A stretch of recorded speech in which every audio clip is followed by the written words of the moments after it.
Bismillahirrahmanirrahim.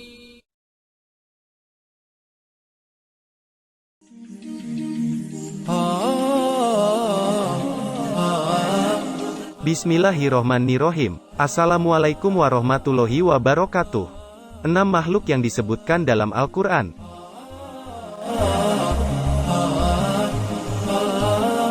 Sahabat beriman yang dirahmati Allah, dalam memahami ajaran Al-Quran dan hadis Nabi Muhammad SAW, tentunya kita pernah mendengar makhluk mitologi yang keberadaannya diceritakan di dalam Al-Quran dan hadis. Kisah tentang makhluk tersebut biasanya diwarisi secara turun-temurun. Dalam ajaran Islam, beberapa mitos dalam ajaran Islam berbentuk makhluk mitologi. Biasanya makhluk mitologi ini memiliki bentuk yang tidak biasa. Walau belum jelas bentuk dan keberadaannya, tetapi umat Islam harus percaya, dikarenakan makhluk tersebut berasal dari Al-Quran dan hadis. Inilah 6 makhluk yang disebutkan dalam Al-Quran. Pertama, burung anka. Seekor burung misterius dalam mitologi Islam. Burung anka pernah dikisahkan dalam kisah Al-Kisai bahwa burung ini pernah ada pada zaman Nabi Hansalah dengan umatnya disebut Asap Arash. Burung ini sering diidentikan dengan burung Simurg dari Persia, dan Phoenix dari Mesir kuno.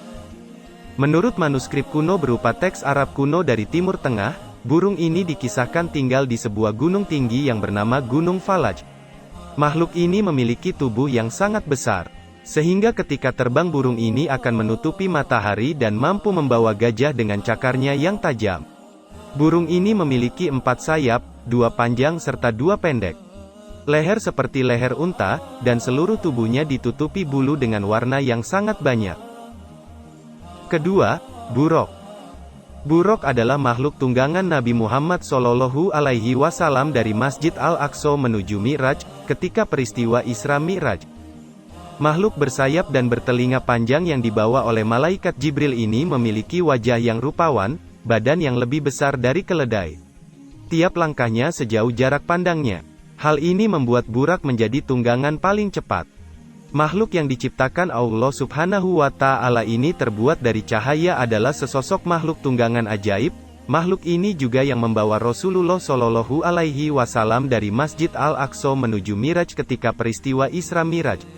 Dalam Al-Quran Surah Al-Baqarah ayat 19, Burak dapat diartikan sebagai kilat. Sedangkan, dalam kamus, Burak diartikan sebagai binatang kendaraan Nabi Muhammad SAW. Ketika ditunggangi Nabi Muhammad SAW, Burak sempat berontak. Kemudian malaikat Jibril meletakkan tangannya dan berkata, "Apakah kamu tidak malu wahai Burak? Demi Allah tidak ada yang menunggumu di semua ciptaannya lebih disayangi Allah daripada dirinya." Mendengar hal tersebut, Burak merasa sangat malu dan berkeringat hingga basah kuyup dan akhirnya terdiam ketika Nabi Muhammad SAW menaikinya. Ketiga, Dabat Al-Ard. Dabat Al-Ard adalah salah satu makhluk mitologi yang ada dalam Al-Quran. Kedatangan makhluk ini adalah salah satu tanda datangnya hari kiamat. Dabat Al-Ard adalah sebuah frasa yang berarti binatang buas alias monster yang muncul dari perut bumi. Makhluk ini akan muncul di kota Mekkah dengan Gunung Syafa, setelah peristiwa matahari terbit dari barat. Makhluk ini akan berkata dengan fasih dan jelas. Dabat Al-Ard akan membawa tongkat Nabi Musa alaihissalam, dan cincin Nabi Sulaiman. Ibnu Juraj mengatakan bahwa Ibnu Subair menjabarkan binatang ini dengan rincin. Kepala makhluk ini seperti kerbau, matanya seperti mata babi dengan telinga seperti gajah, tanduknya seperti tanduk rusa jantan, lehernya seperti burung unta, dadanya seperti dada singa, warna kulitnya seperti harimau, panggulnya seperti kucing, ekornya seperti ekor biri-biri jantan, dan kakinya seperti unta. Keempat, Azazil. Sebelum Nabi Adam alaihi salam diciptakan, Azazil adalah imam dari para malaikat dengan wajah yang rupawan dan memiliki 4 sayap. Tapi setelah dia tidak menuruti perintah Allah Subhanahu wa Ta'ala untuk bersujud kepada Nabi Adam alaihi salam, akhirnya Allah Subhanahu wa Ta'ala melaknatnya dengan mengubah kepalanya seperti kepala unta, dadanya seperti daging menonjol ke atas, wajahnya kera, dan matanya terbelah sepanjang wajahnya. Azazil diberi umur panjang hingga hari kiamat dengan janji untuk menyesatkan keturunan Nabi Adam alaihi salam dan menemaninya di neraka kelak. Kelima, Harisi. Makhluk mitologi selanjutnya adalah makhluk berbentuk kalajengking yang sangat besar. Saking besarnya, kepala makhluk ini berada di langit ketujuh dan ekornya berada di dasar bumi paling dalam. Makhluk ini akan muncul pada hari kiamat dan akan mencari 5 golongan manusia. Terakhir, Yakjuj dan Makjuj.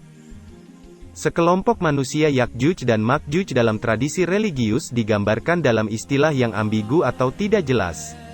Makhluk ini akan muncul di akhir zaman dengan kekuatan sebagai perusak dan penghancur kehidupan di muka bumi. Ciri utama mereka adalah sebagai perusak dengan jumlah yang sangat besar sehingga ketika mereka turun dari gunung seakan-akan air bah yang mengalir, tidak pandai berbicara dan tidak fasih, bermata kecil atau sipit, berhidung kecil, lebar mukanya, merah warna kulitnya seakan-akan wajahnya seperti perisai dan sifat-sifat lain. Demikian yang saya sampaikan, semoga bermanfaat untuk kita semua. Amin, ya Robbal Alamin.